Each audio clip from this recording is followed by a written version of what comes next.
Something that I wanted to say is that as Christians, God's people have to stop this super lazy oversimplification of things down to ridiculous statements such as, wasn't Martin Luther that guy who uh, wrote some anti Semitic things?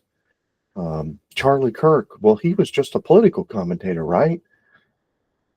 Things like that, statements like that, those kind of statements have to stop. If somebody's going to be saved, you're going to have to do better than that. Okay.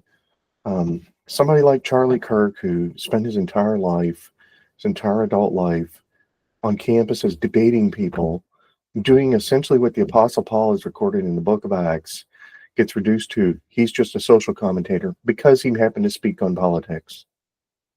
That's really just unacceptable for a Christian of any note to be having that kind of reduction of a great man of God down to that. People like Luther, another example. Luther, isn't he that guy that wrote those anti-Semitic writings? Oh, isn't he that guy that basically we wouldn't even be living in a comfortable Western civilization with a Protestant country with the freedom of religion and about 50,000 other things, and wouldn't even have public schooling and probably wouldn't even have a Bible? Yeah, isn't he that guy? I mean, he's that guy that wrote some anti-Semitic writings. I mean, that's kind of like reducing. Luther had a few writings that he wrote where he got a little carried away in his frustration, which Luther was very hyperbolic and got a little carried away on some things here and there. Guess who else got a little carried away? Moses. Moses struck the rock. Moses got angry.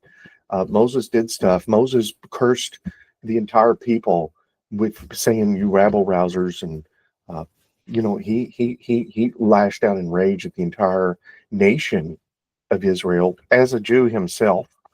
Okay, and we don't remember Moses. At least nobody with any brains in their head remembers Moses as that guy that struck a rock, or that guy that got cut out of the promised land. Somebody brings up, hey, I want to tell you about Moses, from the Old Testament, the great man of God, the prophet. Oh, isn't he that guy that struck the rock and died? Gonna have to do better than this, folks. Like this whole thing of just living in your comfortable little Western bubble of comfort and luxury that was purchased on the backs of other people, especially great men of God. You're gonna have to step outside your comfort zone and start learning about people before you talk about them. And this kind of stuff of just talking and having an opinion on things that you have no knowledge of, that's the biblical mark of a fool, friends. That's not the biblical mark of someone who's going to be saved.